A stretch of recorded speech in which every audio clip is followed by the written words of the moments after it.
આજના વિડીયોની અંદર માહિતી આપવાની છે મિત્રો, યુપીઆઈ ટ્રાન્ઝેક્શનને લઈને જે ઓનલાઈન પેમેન્ટ સિસ્ટમ જે Google pay, phone pay, Paytm કે એના સિવાય બીજી પણ ઘણી બધી એપ્લિકેશનો એવી નીકળી છે જેમાં આ ગૂગલ પે, ફોન પે સિવાય પણ બીજી એપ્લિકેશનોનો ઉપયોગ થાય છે જે ફ્રી ઓફ કોસ્ટ સર્વિસ આપે છે. પણ જે ફ્રી ઓફ કોસ્ટ સર્વિસ આપે છે મિત્રો, એ એરિયા જે પેમેન્ટ એપ્લિકેશન છે સિક્યોર પેમેન્ટ એપ્લિકેશન નથી હોતી. જ્યારે Google pay, phone pay, Paytm ત્રણ એપ્લિકેશન છે તે સિક્યોર પેમેન્ટ એપ્લિકેશન છે. ત્રણે એપ્લિકેશને ટ્રાન્ઝેક્શન ફી વસૂલવાનું શરૂ કરી દીધું છે.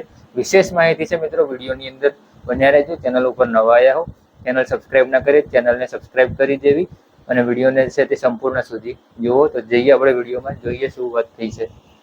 તો મિત્રો જોઈએ છીએ આપણે હવે. તાજેતરમાં ગૂગલ પે યુપીઆઈ દ્વારા ચૂકવણી માટે સુવિધા ફી વસૂલવાનું શરૂ કર્યું છે.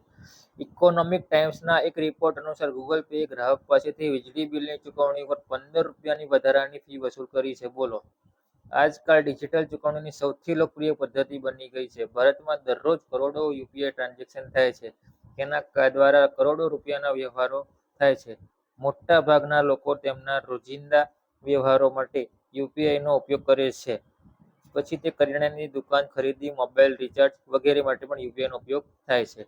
યુપીઆઈ વ્યવહારો પર શુલ્કનો પરિચય જોઈએ મિત્રો. યુપીઆઈમાં ઘણા બધા શુલ્કનો પરિચય પણ સામેલ છે. જોઈએ આગળ વિડીયોમાં શું માહિતી છે. હજી પણ નેક્સ્ટ, અત્યાર સુધી યુપીઆઈ ટ્રાન્ઝેક્શન માટે કોઈ વધારાની ફી વસૂલવામાં આવી ન હતી, પરંતુ હવે આ સુવિધા ટૂંક સમયમાં મફત નહીં હોય, એટલે કે ફ્રીમાં અત્યાર સુધી આપી એ નહીં હોય. હવે તાજેતરમાં ગૂગલ પે યુપીઆઈ મારફતે ચૂકવણી માટે સુવિધા ફી વસૂલવાનું નક્કી કર્યું છે.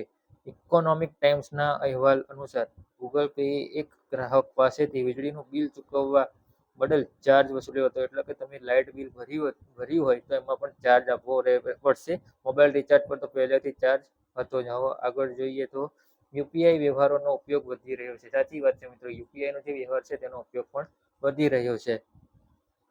હવે યુપીઆઈનો ઉપયોગ માત્ર દુકાનો અને ઓનલાઈન શોપિંગ માટે જ નથી થઈ રહ્યો, પરંતુ તેનો ઉપયોગ petrol, diesel, movie ticket, gas booking, money transfer જેવી સેવાઓ માટે પણ ઝડપથી વધી રહ્યો છે. સરકાર અને બેંકોએ અત્યાર સુધી યુપીઆઈ ટ્રાન્ઝેક્શનને ફ્રી રાખ્યું હતું, જેનાથી ડિજિટલ પેમેન્ટને પ્રોત્સાહન મળ્યું હતું. તો આજના વિડીયોની અંદર અત્યારે હાલ પૂરતું